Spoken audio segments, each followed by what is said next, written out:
His actual name is Nico Chasin from United States, a very strong IM with 24-45 standard rating. But this kind of rating is, is a piece of cake for Magnus Carlsen, and he can beat them very easily.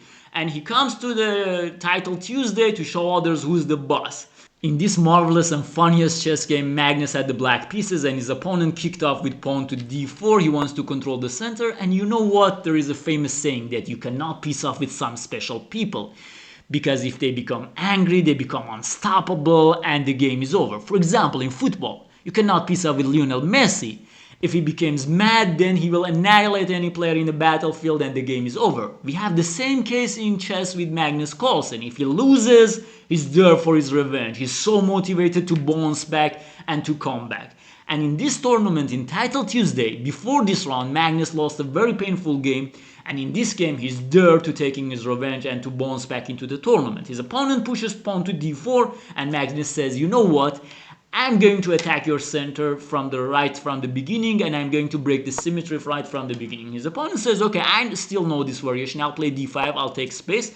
And here Magnus continues this street fight with f5. He wants to take some space on the king side, and he wants to control the e4 square. But it's a strange move for me, actually. But who the hell am I to criticize the GOAT in chess? So he's the one that determines the chess rules. His opponent plays c4, knight f6, knight c3, and here, believe it or not, Magnus plays pawn to e5. And here, chess.com engine says, dear Magnus, we supported you for a long time, but with this move we can no longer support you. You know what, Magnus, we supported you with Hans Niemann case, for example. You lost to him in over-the-board chess game, and we banned him from our online tournaments, which is a very strange thing.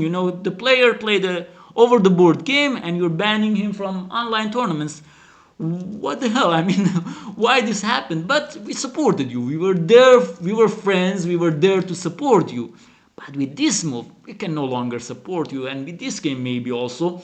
And we will give it a question mark. And we're hoping that you don't be mad at us. So his opponent says, okay, I'll take en passant. Magnus plays d6. He wants to recap with his bishop. And his opponent shows his great understanding. He plays knight to h3, wants to put the knight into one of these cozy squares, g5 or f4. Magnus takes on f4, on e6. His opponent plays e3. He's ready to develop his bishop. Magnus develops his knight.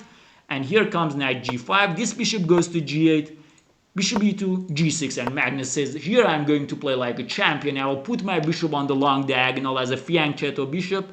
And there I will use that bishop. His opponent says, okay, I'll put my king into safety, bishop g7. And here his opponent made a blunder, pawn to b3. He's opening up this long diagonal for this monster bishop. And we're quite sure that Magnus will find a way to use this weakness. And he probably finds something like knight g4. His queen is attacking this knight, his bishop attacking this knight. It's a double attack. The knight cannot move because the rook hangs. And here his opponent can resign. But is this what happened in the game? No, believe it or not, Magnus Carlsen is so preoccupied with this bishop on g8 and its bad placement, and that he wants to just move this knight away and to put his bishop back into the game. So he plays h6 and he plays a positional move, and it's why I guess that might be that Magnus was drunk before this game, and because he's doing this once in a while, and maybe, I don't know, we don't have any proof for it, so his opponent just go back.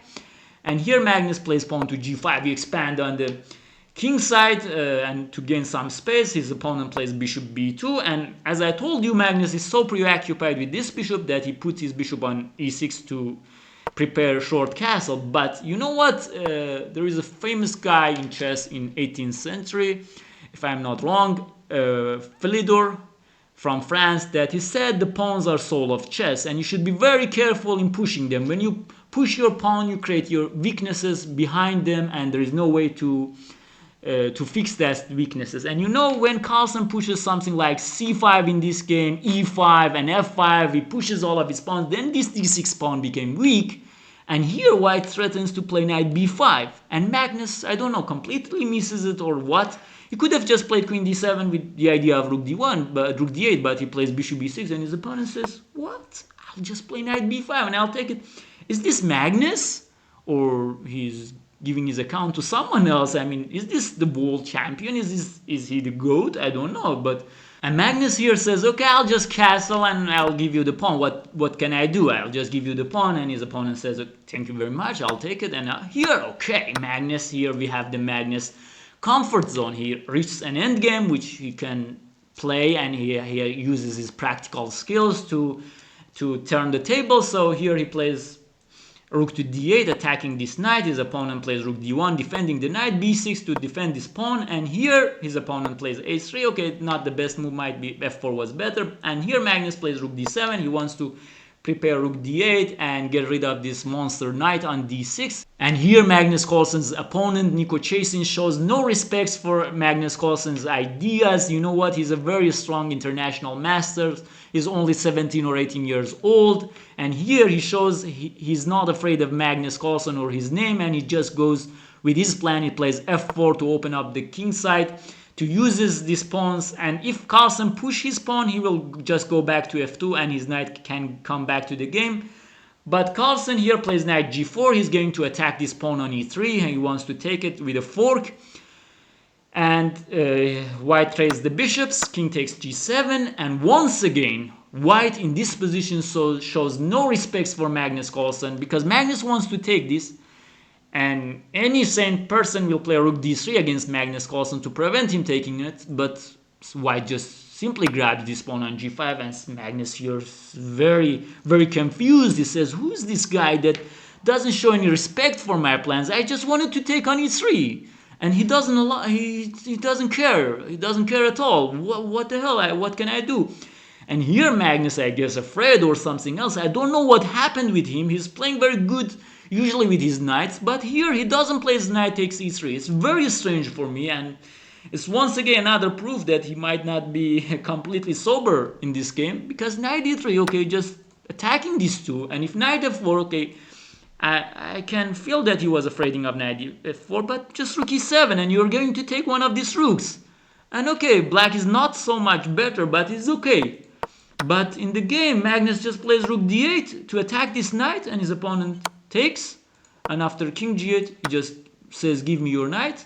And probably he missed some of these ideas that this pawn on h6 will become a monster. For example, after rook takes d6, for example, I guess that he missed some of these ideas. For example, with h7, king g6, rook takes d6, and after rook takes d6, probably he missed rook f8 from his previous calculations, but I'm not sure because he went to grabbing this knight. But what happened is that after knight g5, now white is completely winning. He's going to take this bishop, and you cannot take his knight. And what happened is rook e7, and here h7 check, knight takes e6, rook takes e6, knight to f7. He wants to promote to queen. Magnus plays rook e8, and white simply plays rook d7, king takes h7, discover check, and knight takes e6. And after rook takes e6, white plays a very great move, rook fd1. He wants to trade the rooks on d6.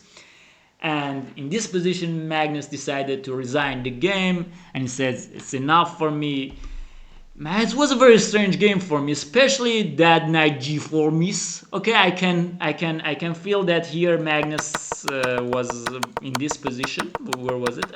After f takes g5, I can feel that he might have overlooked some ideas with g takes h6 and this pawn becoming very dangerous. Here he thought for a little bit, he thought for like 20 seconds, but he missed it. But in previous moves, for example, in here, it's very obvious that this bishop, unless he pre-moved, but I guess he doesn't pre-move, yeah, it spends like 1 second, so it's not a pre-move for me. So h6 is a blunder, b3 is a blunder. There are lots of blunders. It's very uncharacteristic for Magnus Carlsen. I am feeling that I also think that he's the GOAT in chess, along with Garry Kasparov and Bobby Fischer. But this game was very funny for me, and I wanted to share it with you. I hope it was funny for you, and I'm not the one to criticize the world champion or something like that. I'm just here to report some games. So just take it easy and have fun with chess and enjoy chess and life.